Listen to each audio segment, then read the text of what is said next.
Louis, our only child, came late after our wandering gypsy lives in the theater. And it's great to be out with him every morning in the clear New England air. I left New York for Boston for the chance to direct consecutively. In 3 or 4 years in New York, I had done 3 or 4 off-Broadway shows, but to go through the literature of the theater from year to year, to do 10, 12, 15 productions in a year, it was clear that I had to leave New York, where I would spend most of the time in the corridors of the mighty raging clearances of plays, what have you. Whereas in Boston, suddenly all that was clear for me. It was possible to call people up, to line up plays, and go to work. What we discovered was that the best young actors would come to Boston to be nourished by these plays, that these parts, these complicated, difficult, visionary language plays were the most fascinating to an actor. Precisely here, they could develop their craft. Dustin Hoffman was with us before The Graduate. In 11 plays, he did 13 parts. We started the theater company in '63 to produce the works of the most interesting writers of our time.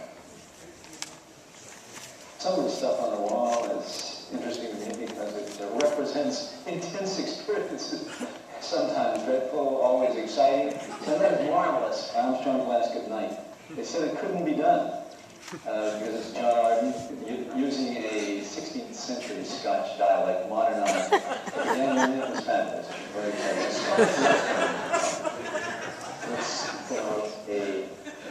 It's a somewhat overfull with Robert Hamilton on top. That's Al Pacino. Great work by David Ray, and we did a lot of new work on it. And here's Dustin Hoffman in Jane.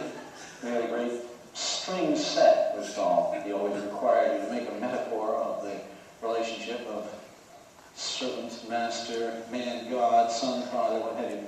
Dusty really enjoyed doing the Beckett. It gave him great freedom. He did Pozzo in the Waiting for Godot and felt that he had wings when he did Beckett. He said to me afterwards, why do you like that? I'd like to have that same feeling with other writers.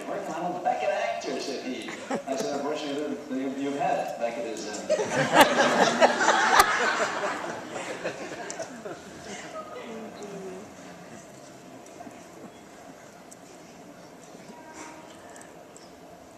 We're starting work on a new play, Medal of Honor Rag, by a Boston writer, Tom Cole.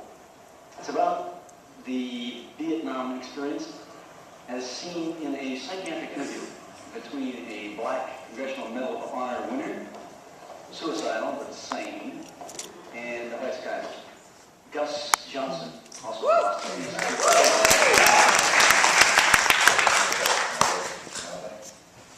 This is a first reading today.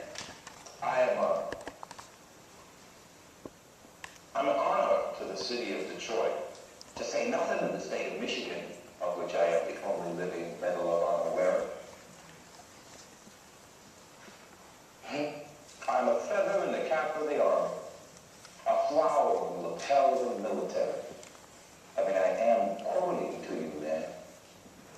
That is what they say at banquets given in my honor.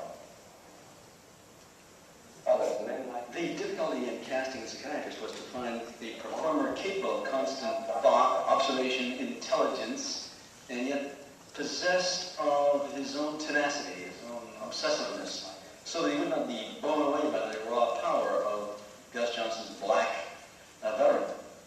David Flynn was able to use an objective, unsentimental, very real feeling at all times.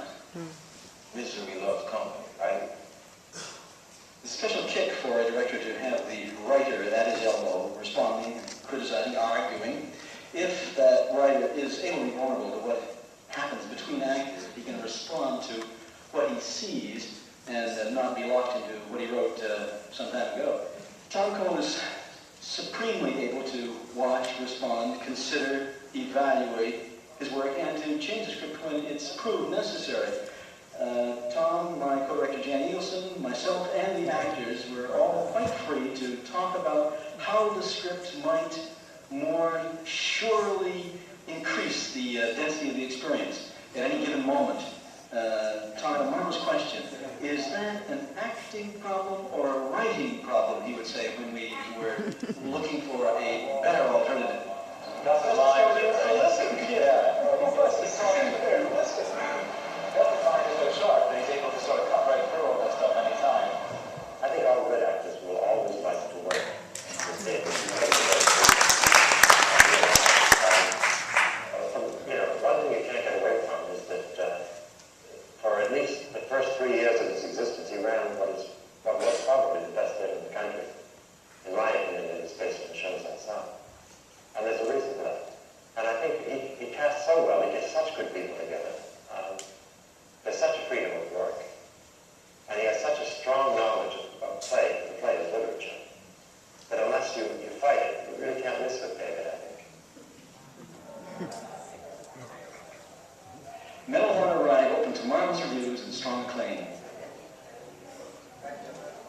People talk about the play, wrote to us what a meaningful experience it had been for them, and if not enough people came, we had the satisfaction of knowing that this play would enter into the American theater and other productions, would be seen for many years to come, and we knew that we had launched a significant new work.